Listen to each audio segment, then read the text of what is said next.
मेरे अज़ीज़ साथियों, आज मैं आपसे गुफ्तगू एक बहुत अहम मौजू पे करना चाहता हूँ। 2024 का इलेक्शन जो है, ये हिंदुस्तान की तारीख़ का सबसे अहम और सबसे मुश्किल इलेक्शन होने जा रहा है। 1952 के इलेक्शन के बाद मैं समझता हूँ ये 24 का इलेक्शन है जो इस हिंदुस्तान की तारीख़ लिखेगा।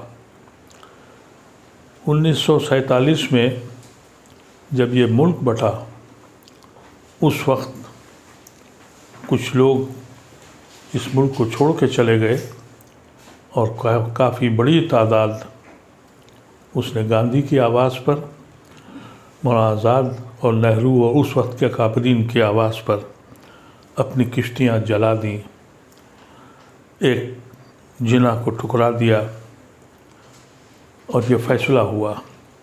जो कैफियत 1947 में मुसलमानों की थी, आज 2024 में हम वहीं खड़े हैं।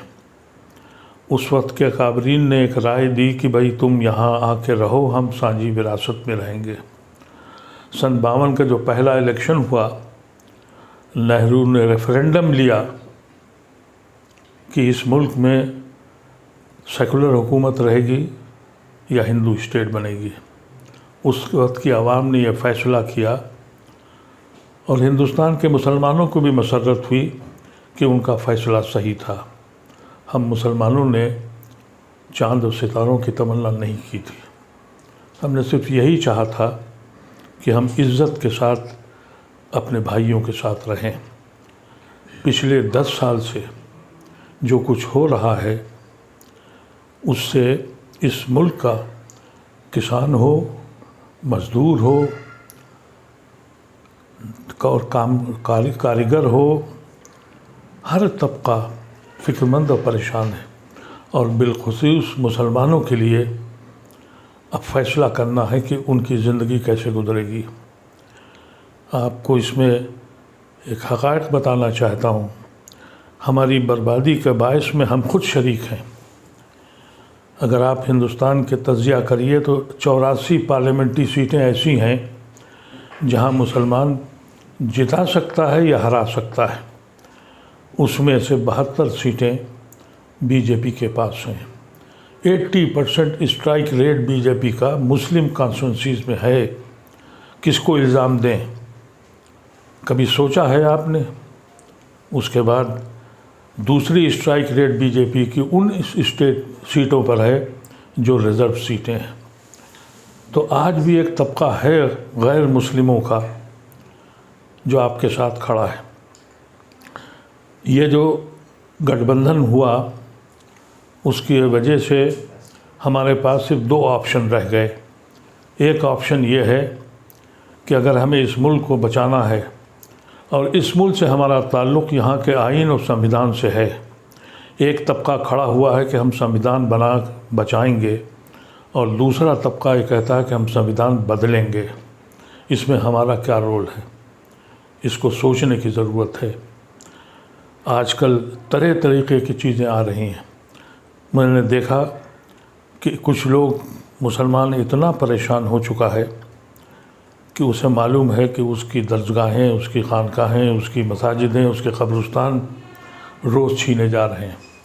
यहाँ तक कि कोर्ट अब ये भी कह रहा है कि आप मदरसा बंद कर दीजिए। सेकुलर मुल्क है और ये ऐसा सेकुलर मुल्क है जहाँ पार्लियामेंट का इफ्तिताह होता है तो हवन किया जाता है। यहाँ शिव मंदिर जितने हैं वहाँ पढ़ाई की जाती है। जब ये हालात हो जाएं, फिर भी हम नहीं जाग रहे हैं। मैं आपसे गुजारिश करता हूँ कि अगर आप इस वक्त भी बहक गए, क्योंकि बहकने वाले लोग हैं, अभी बहुत से वाया मीडिया पॉलिटिकल पार्टीज़ ने निकाले हैं, उनकी सहयोगियों के साथ जुड़ने जा रहे हैं। कहते हैं कि ये फ़लाँ सहयोगी जो है उसके साथ हम जा रहे हैं, यानी मुस्लिम वोट को बांटने जा रहे हैं। ये बात कब आपकी समझ में आएगी कि वो इलाके जहां आप जिता सकते हैं और हरा सकते हैं। और 4 जून को इस मुल्क का फ़ैसला होगा और आपके मुस्तक़बिल का फ़ैसला होगा। मैं आपसे मुतमईनाना ख्वाहिश करता हूँ, सोचना शुरू कीजिए। कभी सोचिए आप कि हम गुनहगार हैं या नहीं हैं, हम कहाँ खड़े हैं। कभी हम इनके भाइयों की हैसियत से हिंदुस्तान में रहते थे, आज उसी दर पे गुनहगारों की तरह बैठे हैं। सुबह और शाम हमको ये बताना पड़ता है कि हम देशभक्त हैं, देशद्रोही नहीं हैं। इतना सब होने के बाद भी मुसलमान सोच नहीं पा रहा है। और कुछ लोग हैं जो कहते हैं कि हम पासबंदा हैं और फलाना अशराफ है। जाके देखिए उन अशराफ की कोठियों को और उनकी हवेलियों को, जो जिन खंडरात में अब कबूतर के बसेरे हो रहे हैं। ये कभी देखा आपने? हुकूकत यह है कि पूरी मुस्लिम कौम पासमानदा है। अल्लाह तबारक व तआला मेरी ज़बान में इतना असर दे कि आपको दिलों में हिला सके। मेरे पास वो ज़बान नहीं है, मेरे पास वो कलम नहीं है जो आपको सोचने के लिए मजबूर करे। अगर आपने इस बार भी यही किया, अगर आप 5 सीटें भी कम, वोट भी कम कर सकते हैं, तो यकीन कीजिए कि आप मिल्लत पर और हिंदुस्तान पर एहसान करने जा रहे हैं। हमारा ताल्लुक़ इस मुल्क में हिंदुस्तान से सिर्फ़ आइन के साथ है। अगर आइन छीन गया, और जो छीना जा रहा है और एलानिया कहा जा रहा है, फिर भी समझ में नहीं आ रहा है। फिर भी कुछ लोग कहते ये हैं कि फलाने का वोट है, फलाने का वोट है। इस वक्त हमारे पास सिर्फ 2 ही ऑप्शन हैं। एक ऑप्शन ये है कि हम उन लोगों के साथ जाएं जिन्होंने आइन को बचाने की कोशिश की है, और उन लोगों की मुखालफत करें जिन्होंने हमें धोखा दिया है और जिन्होंने अपने मकसद के तहत जाके एनडीए के साथ गए हैं। इन लोगों को ख़ास तौर से आप अंदाज़ा कर लें कि इनके ख़िलाफ़ आप मुत्तहिद हो जाएं। अगर आप अपनी 84 सीटों में से 50 और 60 सीटें भी कम कर सकते हैं, तो ये मुल्क भी बच जाएगा और आप भी बच जाएंगे। अगर आपकी बात मेरी समझ में आ जाए तो खुदारा अपने साथियों से कहिए, उन तक पैगाम पहुँचाइए। यकीन कीजिए कि अगर आपने 5 वोट भी कम कर दिए तो ये कार खैर है, हमारा मुल्क बच जाएगा। मेरा दीन भी कहता है कि जालिमों के हाथ रोको, तलवारों से अब नहीं रोक सकते, वोट से रोक सकते हैं।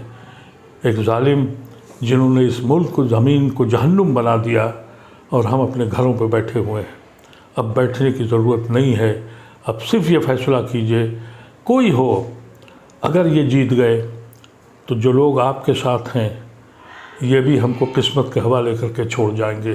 कितने छोड़ गए, कुछ तो दौलत की लालच में, कुछ खौफ की लालच में। और अगर ये दोबारा जीत गए तो फिर वो जो बचे के जो सेकुलर हिंदू आपके साथ खड़े हैं, ये भी आपका दामन छोड़ देंगे। फिर आपके बच्चों का क्या हश्र होगा। और अगर आप जीत गए, इनको रोक लिया आपने, तो आपका वक़ार बुलंद हो जाएगा। आज आपकी हैसियत क्या है? कोई पॉलिटिकल पार्टी आपको घास नहीं डालती, आपको बुलाती नहीं है। यहाँ तक कि जो मुस्लिम कॉन्स्टिट्यूंसीज़ हैं वहाँ पर भी गैर मुस्लिमों को देती है और मजबूर हैं उनको जिताने के लिए। ऐसी शक्ल में एक बात सोचिएगा ज़रूर, और इस बात पर सोचिएगा कि ये एक आदमी जो बीमारी के बाद अपनी उम्र के साथ और बीमारी के साथ जिसकी आँखें अपने रब से मिलने को बेचैन हैं, ये उसका आखिरी इलेक्शन है। मैं इलेक्शन का कैंडिडेट नहीं हूँ, लेकिन अपनी मिल्लत की तरफ देखता हूँ तो दूर दूर तक कोई दिखाई नहीं पड़ता। सारे इख्तलाफात छोड़ दीजिए, सारी जमातें छोड़ दीजिए, अशराफ व पासमानदा छोड़ दीजिए। सिर्फ़ एक फ़ैसला कीजिए कि इस मुल्क के कानून को, इस मुल्क के आइन को बचा लीजिए। हमारे बुज़ुर्गों ने इसी आइन की रोशनी में हमने अपने मुल्क को, एक मुस्लिम मुल्क को छोड़ दिया था। इतना सोचना ज़रूरी है। बहुत बहुत शुक्रिया। अगर आप मेरी आवाज़ से आप मुतमईन हो तो खुदारा अपने आवाज़ को दूसरों तक पहुंचा दीजिए, और इस पर सोचिएगा, सोचिए और फ़िक्र कीजिए और अमल कीजिए। बहुत बहुत शुक्रिया।